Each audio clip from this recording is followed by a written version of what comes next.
एक समय की बात है। एक छोटे से गांव में एक बड़े ही भले और उदार आत्मा के एक युवक का नाम था सिद्धार्थ। सिद्धार्थ गरीब था, लेकिन उसकी आत्मा में एक अनूठा सुकून था जो उसे अपने गांव वालों के बीच महत्वपूर्ण बना देता था। एक दिन सिद्धार्थ ने सुना कि जंगल में बोधिवृक्ष नामक एक विशेष पेड़ है जिसके नीचे बैठकर मनुष्य को अत्यधिक ज्ञान और शांति मिलती है। इस पेड़ की खोज में उसने अपना नया लक्ष्य बना लिया।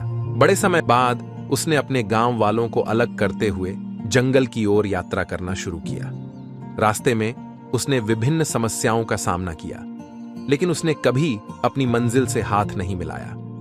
सिद्धार्थ का विश्वास और सहनशीलता उसकी मंजिल की प्राप्ति में मदद करने लगी। एक दिन उसने अचानक वह पेड़ देखा जिसे वह ढूंढ रहा था।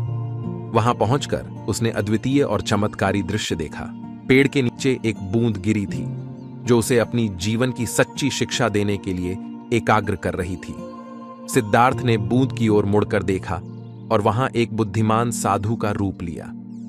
वह साधु ने सिद्धार्थ को अपने साथ बैठने के लिए कहा और उसे बोधिवृक्ष की शिक्षा सुनाई। साधु ने बताया कि जीवन में शांति और सुख की प्राप्ति के लिए नकारात्मक और सकारात्मक दोनों पहलुओं को संतुलित रखना महत्वपूर्ण है।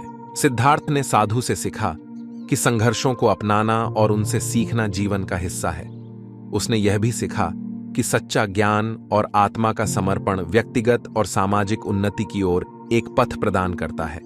साधु ने और भी कई महत्वपूर्ण शिक्षाएं दी जो सिद्धार्थ की आत्मा को और भी उन्नत बना दी।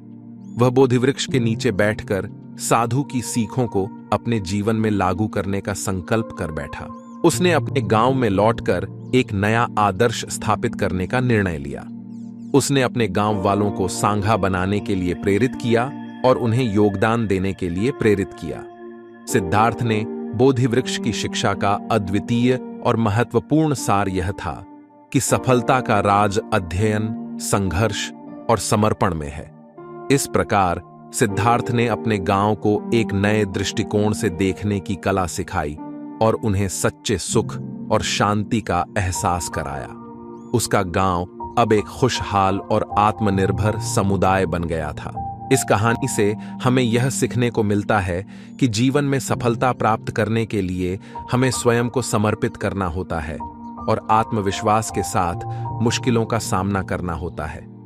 शिक्षा, संघर्ष और समर्पण के माध्यम से ही हम अपने लक्ष्यों की प्राप्ति में सफल हो सकते हैं। इसके लिए हमें स्वीकार करना होता है कि जीवन हमें हमेशा कुछ सिखाता रहता है और हमें सीखकर आगे बढ़ना चाहिए।